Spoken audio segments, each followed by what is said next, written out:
নমস্কার। আজকে আমরা একটা দারুণ বিষয় নিয়ে কথা বলবো। মানে যা আমাদের সবার জীবনের সাথে সরাসরি জড়িত। একদম। আমাদের হাতে স্বাস্থ্য সমৃদ্ধি বাই সুজয় চৌধুরী চ্যানেলের একটা ভিডিও ট্রান্সক্রিপ্ট আছে। আর শিরোনামটা বেশ বেশ আকর্ষণীয়। এই 4টে অভ্যাস আপনাকে রাখতে পারে রোগমুক্ত।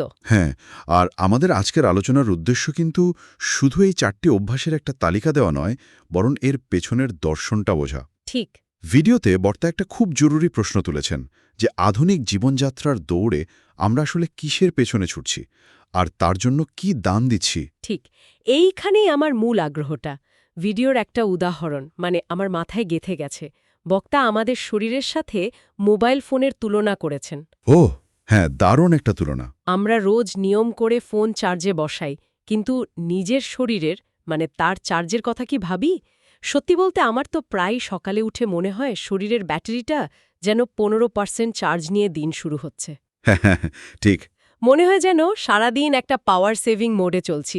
আর এই 15% চার্জের অনুভূতিটাই তো আজকের যুগের মহামারী, যাকে বলা হচ্ছে লাইফস্টাইল ডিজিজ। হ্যাঁ।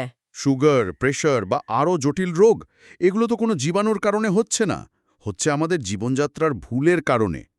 শরীরটা সিগন্যাল দিচ্ছে যে তার ব্যাটারি ফুরিয়ে আসছে, আর আমরা সেই সিগন্যালটা অগ্রাহ্য করছি।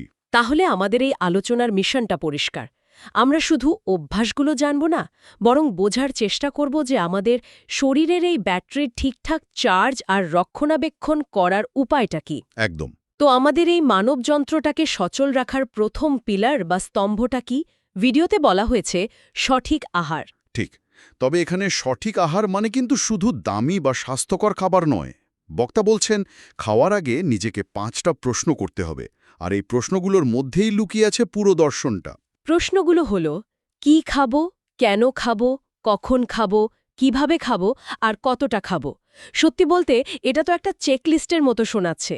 রোজ খাওয়ার আগে এত কিছু ভাবা কি সম্ভব? এখানেই বিষয়টা বুঝতে হবে। এটা কোনো চেকলিস্ট নয়, বরং খাওয়ার প্রতি একটা সচেতন বা কি বলে মাইন্ডফুল দৃষ্টিভঙ্গি তৈরি করার টুল, একটা হাতিয়ার। ও আচ্ছা। যেমন ধরুন, যখন কেউ নিজেকে প্রশ্ন করে আমি কেন খাচ্ছি, তখন সে বুঝতে পারে যে তার সত্যিই খিদে পেয়েছে নাকি শুধু বোর্ডম বা স্ট্রেস থেকে খাচ্ছে। তাই তো। এই একটা প্রশ্নই কিন্তু ইমোশনাল ইটিং থেকে একজনকে বাঁচাতে পারে। তার এটা শুধু শরীরের পুষ্টির কথা বলছে না, খাওয়ার সাথে আমাদের মানসিক সংযোগের কথাও বলছে। কতটা খাবো, এই প্রশ্নটা করলেই তো আমরা প্লেটে অতিরিক্ত খাবার নেওয়া বন্ধ করে দেব। ঠিক। এটা পেট ভরার পাশাপাশি মনকেও নিয়ন্ত্রণ করার একটা উপায়। একদম। এটা হলো আমাদের শরীরের জন্য সঠিক পাওয়ার সোর্স বা জ্বালানি বেছে নেওয়ার প্রক্রিয়া। ভুল চার্জার দিয়ে ফোন চার্জ দিলে যেমন ব্যাটারি খারাপ হয়ে যায়, ভুল খাবার বা ভুল অভ্যেসের কারণে আমাদের শরীরের শক্তিও নষ্ট হয়। এটাই হলো প্রথম পিলারকে মজবুত করার মূল ভাবনা। বেশ, বোঝা গেল। তাহলে সঠিক জ্বালানি তো দেওয়া হলো, কিন্তু গাড়ির ইঞ্জিনটাই যদি জ্যাম হয়ে থাকে, তাহলে ভালো তেল দিয়েও তো লাভ নেই। এখানেই কি শরীরচর্চার ভূমিকাটা আসছে? এটাই তো দ্বিতীয় পিলার। ঠিক এই পয়েন্টেই ভিডিওতে দ্বিতীয় পিলার নিয়মিত শরীরচর্চার গুরুত্ব বোঝাতে একটা খুব অদ্ভুত কিন্তু শক্তিশালী তুলনা ব্যবহার করা হয়েছে। কি রকম? রান্নাঘরের বাসন মাজার সাথে। বাসন মাজা? শরীরচর্চার সাথে বাসন মাজার তুলনাটা বেশ অদ্ভুত, কিন্তু যুক্তিটা ফেলে দেওয়ার মতো নয়। বিষয়টা একটু বুঝিয়ে বলবেন। দেখুন, আমরা প্রতিদিন খাওয়ার পর এঁটো বাসন তো জমিয়ে রাখি না। না, একদমই না। সঙ্গে সঙ্গে মেঝে পরিষ্কার করে ফেলি, যাতে পরের দিন আবার ব্যবহার করা যায়। আমরা তো প্রতিদিন খাচ্ছি, শরীরের ভেতরেও তো বর্জ্য পদার্থ তৈরি হচ্ছে। শরীরচর্চা হলো সেই ভেতরের বাসন মাজার মতো একটা প্রক্রিয়া। বাহ! এটা শরীরের রক্ত সঞ্চালন বাড়ায়, কোষে কোষে অক্সিজেন পৌঁছে দেয় এবং ভেতর থেকে শরীরকে পরিষ্কার রাখে। কিন্তু সবচেয়ে বড় যে চ্যালেঞ্জটা আসে, সেটা হলো সময় পাই না। এটা তো আমাদের সবার জীবনের একটা জাতীয় অজুহাত হয়ে দাঁড়িয়েছে। আর এই অজুহাতের উত্তরে ভিডিওতে একটা খুব কঠিন কিন্তু সত্যি কথা বলা হয়েছে। আজ শরীরকে যে 1 ঘন্টা সময় আমরা দিচ্ছি না, ভবিষ্যতে অসুস্থ শরীর হাসপাতালের বিছানায় শুয়ে সেই সময়টা সুদসহ উসুল করে নেবে। কথাটা গায়ে কাটা দেওয়ার মতো, কিন্তু নির্মম সত্যি। তার শরীরচর্চাকে একটা রোজকার কাজ হিসেবে না দেখে একটা একটা বিনিয়োগ হিসেবে দেখা উচিত। ঠিক। যার রিটার্ন হলো একটা কর্মক্ষম সুস্থ ভবিষ্যৎ। ঠিক তাই। এটা আমাদের ডিভাইসের হার্ডওয়্যার মেইনটেন্যান্স। নিয়মিত মেইনটেন্যান্স না করলে যেমন ফোন স্লো হয়ে যায়, হ্যাং করে, আমাদের শরীরও তো অচল হয়ে পড়ে। আচ্ছা, তাহলে ফোনের ব্যাটারি ঠিকঠাক চার্জ হচ্ছে, হার্ডওয়্যারও পরিষ্কার রাখা হচ্ছে, কিন্তু অনেক সময় দেখা যায় সবকিছু ঠিক থাকার পরেও ব্যাটারিটা খুব তাড়াতাড়ি শেষ হয়ে যাচ্ছে। কারণটা কি? ব্যাকগ্রাউন্ডে নিশ্চয়ই অনেকগুলো অ্যাপস একসাথে চলছে। এটাই কি আমাদের তৃতীয় পিলার, মানে স্ট্রেস ম্যানেজমেন্টের সাথে সম্পর্কিত? অসাধারণ একটা সংযোগ।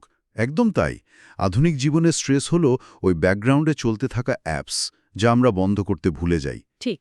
একটা কাজ শেষ হয়ে গেছে, কিন্তু তার টেনশনটা মাথায় ঘুরছে। একটা মিটিং শেষ, কিন্তু তার চাপটা রয়ে গেছে। এই অপ্রয়োজনীয় অ্যাপসগুলোই আমাদের মানসিক শক্তি বা ব্যাটারি সবচেয়ে বেশি নষ্ট করে।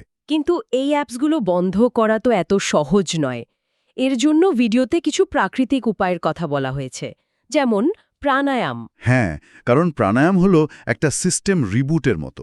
যখন আমরা গভীর শ্বাস নিই, তখন শরীরে অক্সিজেনের মাত্রা বাড়ে।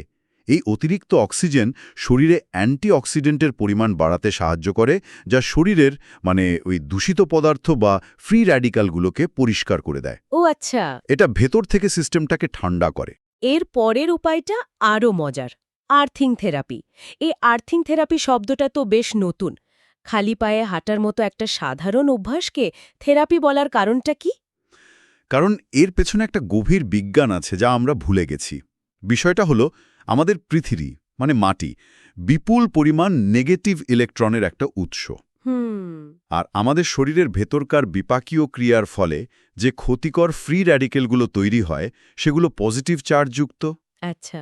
তাই যখন আমরা খালি পায়ে মাটি বা ঘাসের সংস্পর্শে আসি, তখন পৃথিবীর নেগেটিভ চার্জ আমাদের শরীরের এই ক্ষতিকর পজিটিভ চার্জকে নিষ্ক্রিয় করে দেয়। অনেকটা বাড়িতে ইলেকট্রিক্যাল যন্ত্রপাতির জন্য যেমন আর্থিং করা হয়, ঠিক সেরকম। এটা শরীরকে গ্রাউন্ডেড করে। বাহ, ব্যাখ্যাটা তো দারুণ।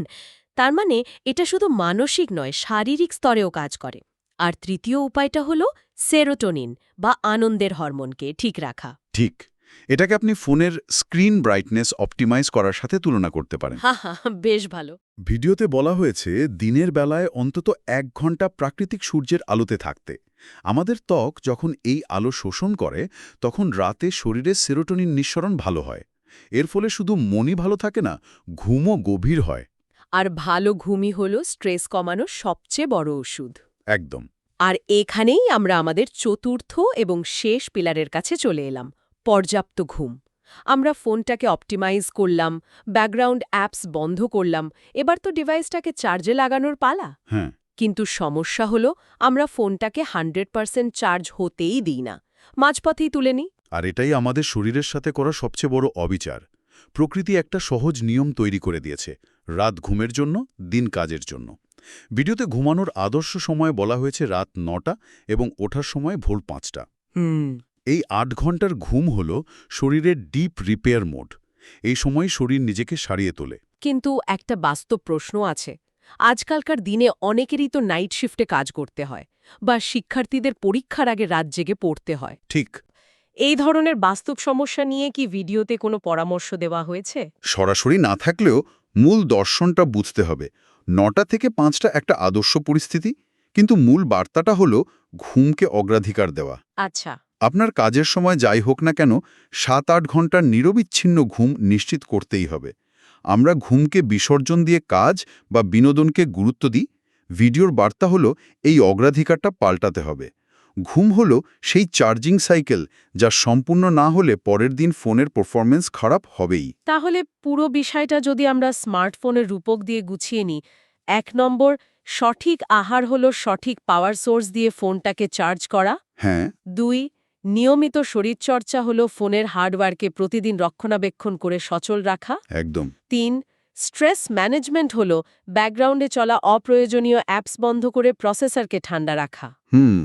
আর 4 নম্বর, পর্যাপ্ত ঘুম হলো ফোনটিকে রাতে প্লাগ ইন করে তার চার্জিং সাইকেল সম্পূর্ণ করতে দেওয়া। একেবারে নিখুঁত সারসংক্ষেপ। আর সবচেয়ে জরুরি কথাটা হলো, এই পুরো সিস্টেমটার ম্যানেজার কিন্তু আপনি নিজে। আপনার ফোনের পাসওয়ার্ড যেমন অন্য কেউ জানে না, আপনার শরীরের নিয়ন্ত্রণও আপনার হাতেই। কোনো ডাক্তার বা ওষুধ এসে আপনার হয়ে এই 4টি পিলারকে মজবুত করে দিয়ে যাবে না। এই দায়িত্বটা সম্পূর্ণ ব্যক্তিগত। সম্পূর্ণ ব্যক্তিগত। মানে ভিডিওর মূল বার্তাগুলো কিন্তু রকেট সায়েন্স নয়। এগুলো প্রকৃতির সহজ নিয়ম, যা আমরা আধুনিকতার পেছনে ছুটতে গিয়ে হয়তো উপেক্ষা করছি। ঠিক? আমাদের জীবনযাত্রা উন্নত হয়েছে, কিন্তু জীবনের ভিত্তিটাই সেটাই দুর্বল হয়ে যাচ্ছে। আর এখানেই আমাদের আজকের আলোচনার চূড়ান্ত প্রশ্নটা লুকিয়ে আছে। আমরা সবাই নিজেদের জীবনকে আপগ্রেড করতে চাই। ভালো ফোন, ভালো গাড়ি, ভালো বাড়ি, কিন্তু যে শরীরটাই সবকিছু ভোগ করবে, সেই শরীরের অপারেটিং সিস্টেমটাকেই আমরা অবহেলা করছি। তাই তো। উন্নত জীবনের খোঁজে আমরা নিজেদের শরীরের কোন মৌলিক সত্যগুলোকে উপেক্ষা করছি, আর এই উপেক্ষার আসল মূল্যটা কি? এটা সত্যিই ভাবনার বিষয়।